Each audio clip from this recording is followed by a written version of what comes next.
সবচেয়ে বড় ভূমিকা মমতা ব্যানার্জি।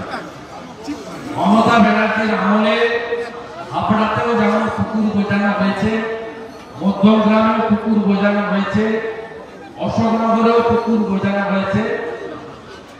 মধ্যমগ্রাম থেকে জোকা হরিদেবপুর 5000-এর বেশি জলাশয় বোঝানো হয়েছে। লম্বা মন্ত্রী নিজের দত্তাবাদ লেকটাউনে পুরো ক্যানেলটা বুঝিয়ে, লম্বা মন্ত্রী পুরো ক্যানেলটা বুঝিয়েছে। পিয়ালা চড়িয়া খাল বলো মুখ্যমন্ত্রী নিজে কালীঘাটের তালিম নালাকে বন্ধ করেছে। এবং এইটা হচ্ছে তৃণমূল 2010-এ আসার পরে এই ঘটনাগুলো পরে পরে হয়েছে।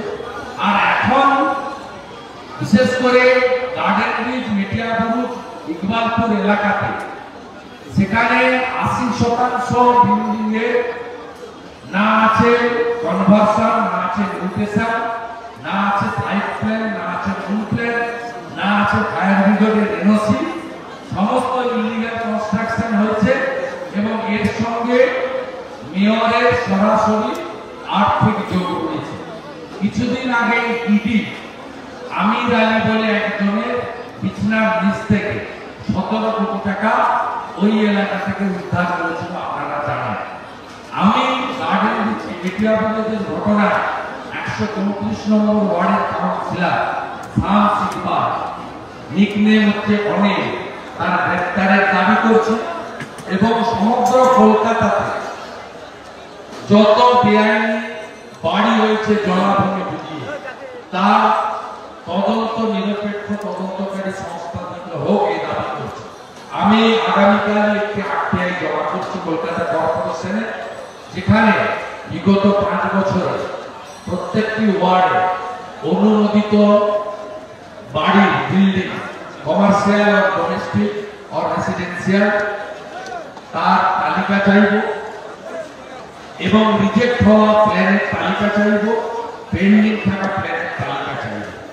আমি যেভাবে পাবলিক সার্ভিস কমিশন থেকে 15-16 সালে সব তথ্য পেয়েছি আরটিআই তে, আমি এখানেও সব তথ্য বের করব এবং এটা এডুকেশন, টিচার রিক্রুটমেন্ট স্ক্যাম, পরবর্তীকালে রেশন দুর্নীতির মতো কলকাতা মিউনিসিপাল কর্পোরেশন এলাকায় ইলিগাল প্রমোটিং বা ইলিগাল বিল্ডিং কনস্ট্রাকশনের যে ইস্যু, এটাও একটা বড় স্ক্যাম হিসেবে আগামী দিনে সামনে আসতে চলেছে।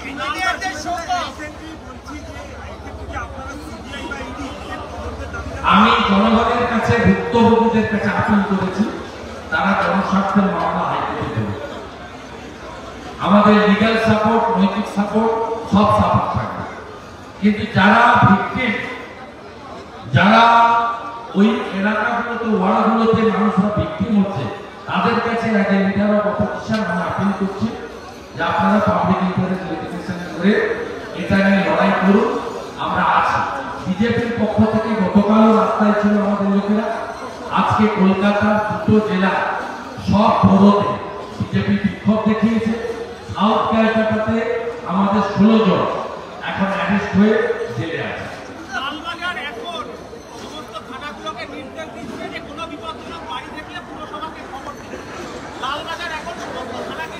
এই ভোটের জন্য মাননীয় মুখ্যমন্ত্রী সন্দেশখালী আসেননি কেন? তিনি মেটিয়াবুরুজে গেছেন, ভালো করেছেন, কিন্তু উনি যাওয়ার আগে মাইক পৌঁছে গেছে, ভাষণ দেবেন না। যে গার্বেজের তলায় যে গরিব লোকগুলো চাপা পড়েছিল তাদের উদ্ধারের জন্য ড্রিলও আসেনি, এনডিআরএফ কেউ আসেনি, কিন্তু মাইক আর সঙ্গে মাইক্রোফোন ওটা আগে চলে এসেছিল। বক্তৃতা করতে হবে আর পিছনে মালা না, যেহেতু দক্ষিণ কলকাতা প্রার্থী ভোট ছাড়া কিচ্ছু বোঝে না। মমতা ব্যানার্জির উচিত একবার না 3 বার সন্দেশখালী যাওয়া, 3 মাসে যাওয়ার সুযোগ পাবে। অতএব লালবাজার এগুলো করছে মিডিয়া প্ল্যান করার জন্য। আপনারা দেখাবেন ব্রেকিং নিউজ, কিছু দরখাস্ত আসবে, কিন্তু এর সলিউশনটা কবে হবে জানেন? কবে হবে?